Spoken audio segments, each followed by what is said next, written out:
Conversa de Classe, apresentado por Maíra Tangerino. Aqui, mentes únicas se encontram em conversas plurais. Sintonize-se para mergulhar em uma jornada única de aprendizado e descoberta.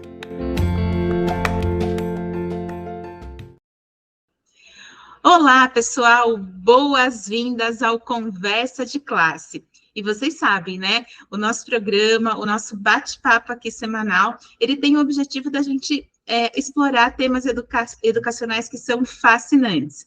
E, gente, eu vou falar uma coisa para vocês. Hoje não é só o tema, não, que é fascinante. A pessoa que vai falar desse tema, olha, ela me conquistou.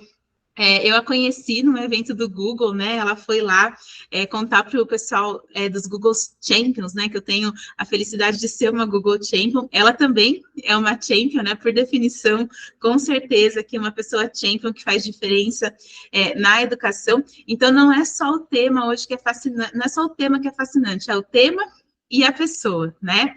E nós estamos aqui com a incrível professora Ângela, né? Ela é conhecida como professora Ângela Matemática, e como ela mesma diz, né? Ela está aqui para desmistificar a matemática, porque esse, gente, é o superpoder dela, né? Professora Ângela, muito obrigada de ter aceitado participar aqui do nosso programa, né? E eu queria contar para o pessoal que você é uma entusiasta da tecnologia no ensino de matemática. E acho que é um grande orgulho contar para todo mundo, dizer que o seu canal do YouTube, ele reflete isso, né? Reflete o seu entusiasmo pelo engajamento e pelas pessoas ali que te acompanham. Eu gostaria de saber, né? Você sabe que a gente já começa aqui direto com a pergunta. Como que você enxerga o papel da tecnologia, especialmente no YouTube, em desmistificar a matemática e tornar o aprendizado mais acessível? Professora Ângela, boas-vindas. Obrigada, Maíra, é um prazer estar aqui. Muito obrigada pelo carinho, viu? Pelo convite, é muito bom participar aqui com vocês, tá? E, assim, já respondendo a sua questão, né, como desmistificar, eu vejo assim, para mim, o YouTube ele é uma extensão da sala de aula. No entanto, que o meu canal surgiu justamente com esse objetivo, ser a extensão da minha sala de aula para os meus alunos, né? Então, o canal começou em 2015 como uma extensão mesmo, né? Um apoio para que as famílias estivessem em casa para rever os conteúdos que nós estudávamos na sala de aula, principalmente os alunos com mais dificuldade. Só que, assim, eu não tinha essa noção do que está na internet, está no mundo, né? É uma frase meio clichê, né? Tá na internet, mas está no mundo. Mas você só toma consciência disso quando você faz parte, né? Então, as aulas foram chegando a mais e mais pessoas, né? Então, hoje eu vejo assim, o YouTube mesmo como uma extensão da sala de aula, e tem, né, o YouTube Educação, ele tem, assim, uma frase bem interessante, né, que são as diversas formas de ensinar o seu jeito de aprender. Então, não só matemática, mas qualquer disciplina hoje você encontra no YouTube. Então, eu vejo, assim, como o YouTube como um grande parceiro da escola, da aprendizagem, das famílias, das pessoas que buscam estudar para concursos, né, as pessoas que já terminaram o ensino médio, querem prestar um vestibular, o Enem. Então, eu vejo o YouTube como um parceiro ali. Professora Ângela, olha, que sensacional te ouvir dizer isso, né? A gente tem conversado muito aqui sobre um dos sentidos do Conversa de Classe, e a gente tem trazido muito essa ideia de que, é claro, né? O YouTube tem muita coisa, a internet tem muita coisa, né? Mas por que também a gente não começar a ocupar esses espaços com as pessoas reais, como você, né? Uma professora real que está lá no dia a dia da sala de aula e que faz a diferença, né? Não só para os alunos, mas também para os professores que te procuram e que te têm como referência, porque a gente sabe aí que você é uma referência para muita gente. E eu estava pensando aqui, né, o uso dos recursos tecnológicos e, consequentemente, do YouTube, ele pode apresentar alguns desafios, né? Eu queria que você contasse um pouquinho para a gente quais foram os principais obstáculos que você enfrentou quando você começou a integrar a tecnologia nas suas aulas e como que você superou esses desafios, professora? Bom, o primeiro desafio foi eu mesma, né, comigo, né, com as ferramentas, porque não é fácil, né? Nós tivemos aí a pandemia, onde nós, professores, né, todos, de certa forma, tivemos que usar aí algum recurso tecnológico. Então, realmente, assim, nós nos deparamos, até hoje, eu me deparo todos os dias, né, antes de nós iniciarmos, eu perguntei, meu microfone está bom? Como que está? Por quê? Porque são ferramentas que nós usamos, né? A câmera, microfone, computador, programas de edição. Então, aos poucos, eu fui estudando e me aprimorando. Então, não foi uma coisa assim do dia para a noite. O próprio espaço, né? Até 2020, eu gravava em uma lousa dentro da minha cozinha. Depois, em 2021, que eu montei esse espaço que eu tenho, que ainda era minha casa, mas é um cômodo, que era uma lavanderia, que eu adaptei para ser um estúdio, né? Mudei a lavanderia para a garagem e transformei a lavanderia em um estúdio. Então, são adaptações. Então, o primeiro desafio foi meu comigo mesma, né? E o segundo, eu acho que é bem importante também, que você falou um pouquinho, né? Que é mostrar o YouTube como um recurso de aprendizagem. Por quê? Porque embora a gente fale assim, nossa, o meu aluno sabe mais do que eu mexer assim na tecnologia, só que muitas vezes ele não sabe que não só o YouTube, mas as diversas redes sociais que nós temos, elas estão aí para serem usadas também como um meio de aprendizagem, não só entretenimento. E as famílias, né? Depois da pandemia ficou um pouco mais claro para as famílias, mas muitas vezes, vai ficar na internet, está brincando, né? A internet não é só brincadeira, nós temos que usar a internet assim de uma forma inteligente. Por quê? Porque nós temos muito a aprender na internet. Tudo, gente, tudo que a gente procura hoje, a gente encontra. Então, se você quer aprender uma língua nova, você pode aprender, porque tem desde os vídeos básicos até os aprimorados. E o mesmo acontece com a matemática, né?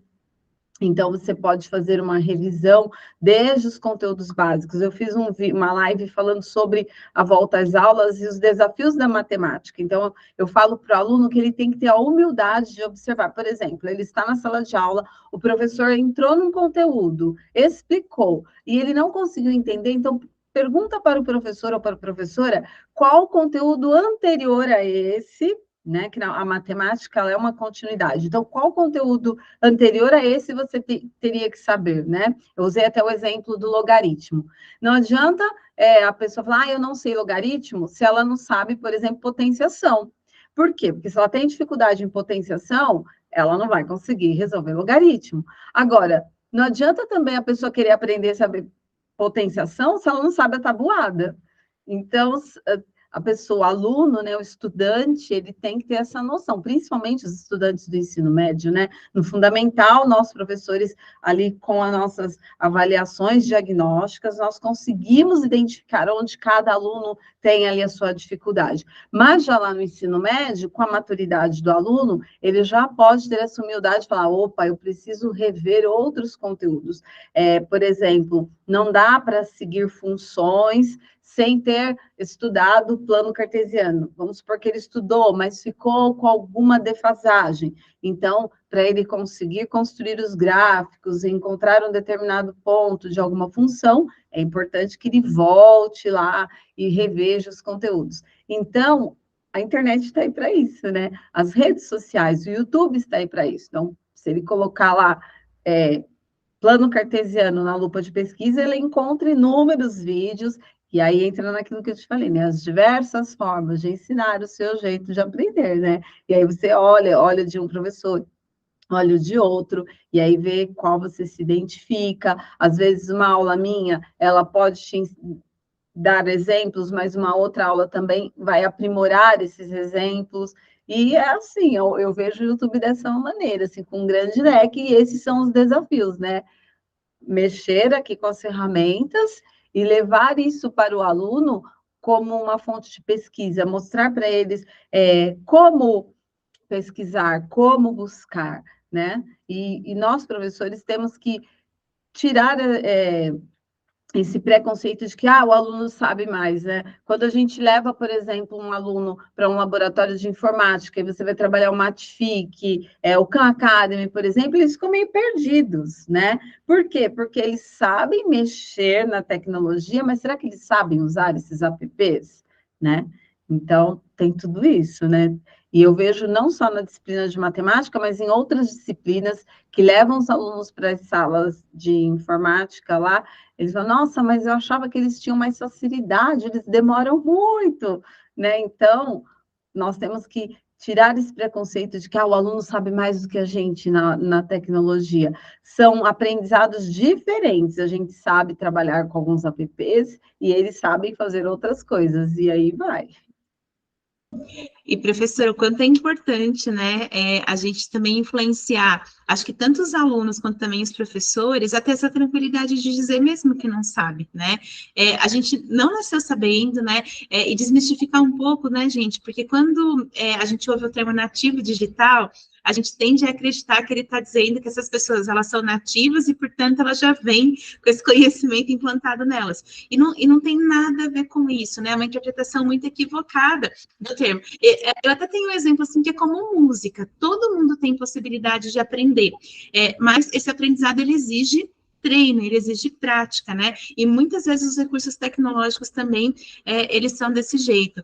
Inclusive, você também, no seu canal, né, tenta abordar os temas matemáticos de uma forma mais cativante, de uma forma mais inovadora. E eu assisti alguns vídeos seu e eu vou te confessar, eu sou da área de humanas e vivi, assim, por muito tempo na minha vida, matemática não é para mim, matemática não é comigo. E quando eu te vejo ensinar, eu vejo esse brilho que você traz na hora de mostrar um raciocínio, eu vejo essa didática que você tem de construir essa informação da forma mais acessível para todo mundo. Eu queria que, se você pudesse compartilhar com a gente alguma experiência em tecnologia ou envolvendo o YouTube que teve um impacto aí significativo e positivo na compreensão dos alunos.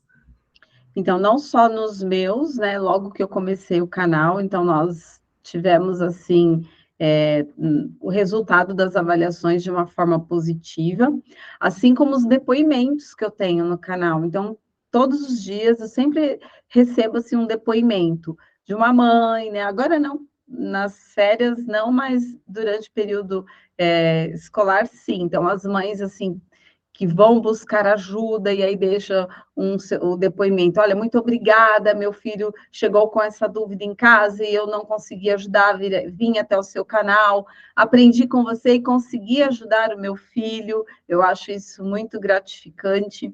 Eu acho muito gratificante também os concurseiros, né? Quando eles passam, assim, tanto os concurseiros quanto as concurseiras, né? Quando eles passam e muitos deixam assim no canal, olha, muito obrigada, estou muito feliz e agradecido, porque eu passei no concurso estudando pelas suas aulas de matemática aqui no YouTube. Então, eu fico pensando, nossa, que bacana. E teve um depoimento de uma pessoa que passou, né, num concurso para a Polícia Militar lá no estado de Pernambuco e deixou assim, olha, você mudou a minha vida, porque meu problema era matemática, né? E eu já tinha feito várias vezes e eu não consegui, estudando com você, eu consegui. Então, você não faz ideia do quanto você mudou a minha vida. Aí eu fico assim, nossa, né? Porque é impactante, mas como nós estamos à distância, né? Porque é um aluno à distância, e eu nem sei quem é, porque está estudando ali a minha aula que eu deixei. Então, é muito gratificante, uma pessoa que você não conhece, fora do seu estado, e você conseguir contribuir de uma forma positiva para a vida dessa pessoa, né? Além dos estudantes também que estão se preparando para o Enem, para os demais vestibulares, que vêm e falam, olha, muito obrigada, eu passei, minha nota foi tal em matemática. Então, eu fico muito feliz. Eu acho que impactar a vida dessas pessoas de forma positiva com a educação e na internet assim, é muito gratificante, né? Muito gratificante. Professora, e olha, não tem como não elogiar o seu trabalho, né? Gente, É um canal maravilhoso, e não é só no YouTube, no Instagram também, você traz várias motivações, aulas, né, estratégias aí que o pessoal pode usar, e para a gente ir partindo aqui para a parte final da entrevista, a gente poderia ficar aqui conversando por vários dias, né, mas pena que a gente não pode. Eu gostaria de saber, como educadora, que mensagem que você quer transmitir para os seus colegas, professores que ou estão relutantes, né, ou ainda estão começando a incorporar a tecnologia nas suas práticas de ensino? O que você pode dizer para eles aí para incentivar ou para aconselhá-los nesse momento? Bom, acho que o primeiro ponto é não se comparar. Por quê? Porque cada um tem a sua didática magia. Eu falo assim, cada professor tem sua didática magia. Então, o primeiro passo, não se compare. Segundo passo, não queira reinventar a roda. Ah, eu vou fazer mais do mesmo? Sim, você pode fazer mais do mesmo. O meu canal foi o primeiro, assim, eu não diria o primeiro, mas o primeiro em ter destaque, assim, um destaque grande no YouTube de professora mulher. Eu comecei em 2015. Durante a pandemia, vieram muitas mulheres e eu fiquei muito feliz, né? Então, assim, além de outros canais de professores também, homens, né? Mas o meu exemplo eu acho assim legal colocar, porque assim, não pensa assim, mas já tem, eu vou fazer mais do mesmo? Sim, sim, mais do mesmo, né? Mesmo porque é importante que tenha mais pessoas, mais oportunidades de aprendizagem para as pessoas, né? E eu vejo assim, o YouTube como um grande leque, qualquer pessoa pode estar ali, né? Então, não se comparar, não pensar assim, eu vou fazer, todo mundo já faz, não tem problema, faça também, né? Temos aí como exemplo os canais de culinária, milhares, por que não o seu de educação?